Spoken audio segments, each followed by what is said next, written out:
这边是 ATS 开关设备，这一台是单向的 ATS 开关，这一台是3向的 ATS 开关。再看看下面这些线，这是 ATS 电源线，一端是连接4电电源，这一端是连接 ATS 插座，这也是 ATS 电源线，这一端是连接 ATS 插座，这一端是连接3向柴油发电机组的接线端子。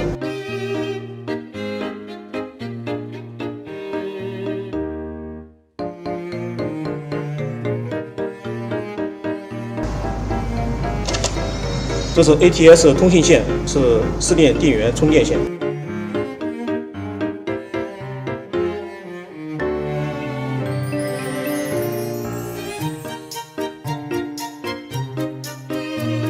10和00是发电机组远程启动信号线。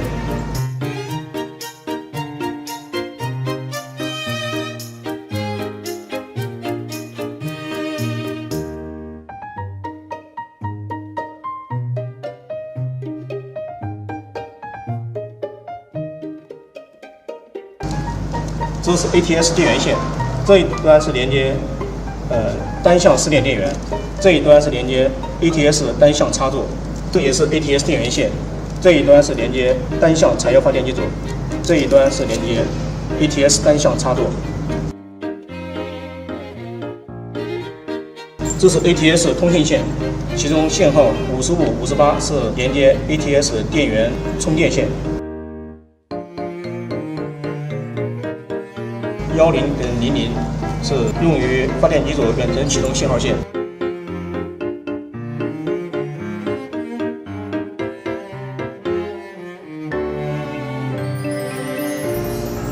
我们以这台3向柴油发电机组为例，来展示 ATS 的自动切换工作模式。我们要打开负离电开关，打开钥匙开关，发电机组的控制模块处于手动状态。现在我们来模拟4电处于正常工作模式的情况。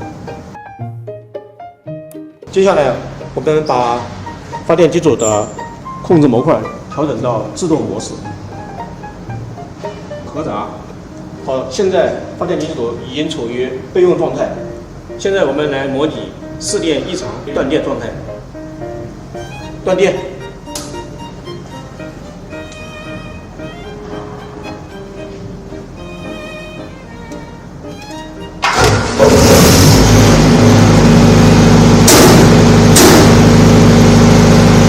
现在发电机组收集中 ATS 已经转到发电侧。现在我们来模拟4电恢复正常情况下的 ATS 工作模式。回答。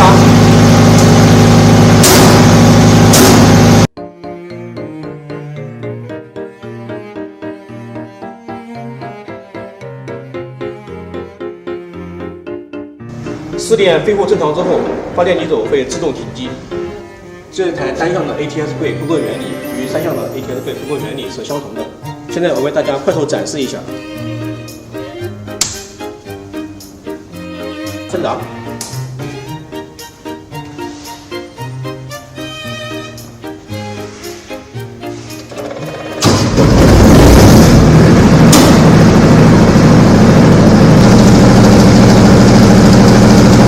接下来我们展示一下4电恢复正常情况下机组一个紧急工作。